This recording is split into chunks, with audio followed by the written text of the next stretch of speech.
আসসালামু আলাইকুম। আশা করি দেশ এবং দেশের বাইরে যে যেখান থেকে আমার ভিডিওটা দেখছেন সকলেই অনেক ভালো আছেন। আপনারা তো পাট শাক অনেকভাবেই খেয়ে দেখেছেন। এভাবে পাট শাকের ঝোল রান্না করে খেয়ে দেখতে পারেন। আশা করি অনেক ভালো লাগবে। যাদের মুখে রুচি নেই, কোনো কিছু একদমই খেতে ভালো লাগে না, তাদের জন্য কিন্তু এই পাট শাকের ঝোলটা খুবই উপকারী। আর এটা খেলে কিন্তু মুখে রুচি ফিরে আসবে। চলুন তবে এবার পাট শাকের ঝোলটা রান্না করার জন্য ক্ষেত থেকে পাট শাকগুলো উঠিয়ে নিয়ে আসি। আর এ জায়গায় কিন্তু পাট শাক গাছগুলো অনেক বড় হয়ে গেছে, তাই পাট শাকের যে কচি কচি ডগা ছিল সেগুলো কিন্তু একটা একটা করে উঠিয়ে আনবো। আর এগুলো কিন্তু অনেক নরম ছিল। আর ক্ষেত থেকে টাটকা সবজি রান্না করার কিন্তু মজাই আলাদা। পাট শাকগুলো তুলে নেওয়া শেষ, এবার চলে আসলাম রান্নাঘরে। এবার এই পাট শাকগুলোকে ভালোভাবে ধুয়ে পরিষ্কার করে নেব। আর এভাবে পরিষ্কার করে নেওয়ার পর এগুলোকে কিন্তু আমি বটি দিয়ে কুচি কুচি করে কেটে নেব।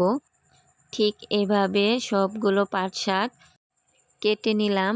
আর এবার কিন্তু কয়েকটা রসুনের কোয়া আমি এখানে ছেঁচনিতে ছেঁচে নেব।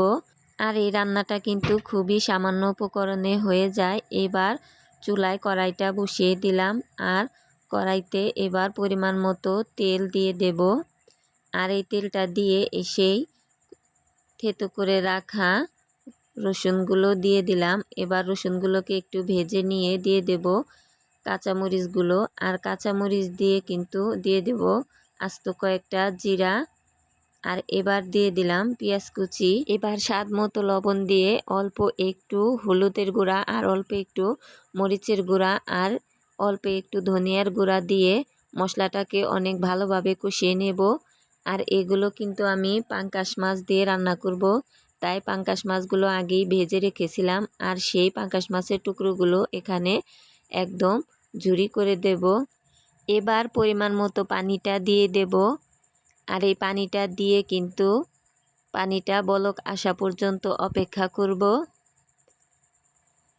আর আপনারা চাইলে এটা নিরামিষও রান্না করতে পারেন। তো পানিটা বলক চলে আসছে, বলক চলে আসার পরে কেটে রাখা সেই পাট শাকগুলো একে একে এইখানে দিয়ে দেব।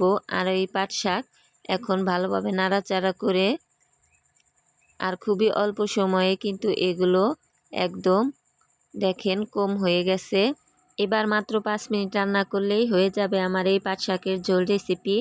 আর আপনারা যারা এই শাকের রঙটা সবুজ রেখে রান্না করতে চান, তারা কিন্তু চাইলে সবুজ রেখে রান্না করতে পারেন, শুধুমাত্র ঢাকনা ব্যবহার করা যাবে না।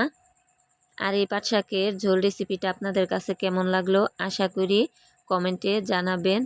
আর ভিডিওটা ভালো লাগলে একটা লাইক দিয়ে চ্যানেলটি সাবস্ক্রাইব করে আমার পাশেই থেকে যেতে পারেন। আজ এ পর্যন্তই, চলে আসব আবার নতুন কোনো রান্নার রেসিপি নিয়ে। ততক্ষণ সবাই ভালো থাকবেন, সুস্থ থাকবেন, সবাই সবার জন্য দোয়া করবেন। আসসালামু আলাইকুম, আল্লাহ হাফেজ।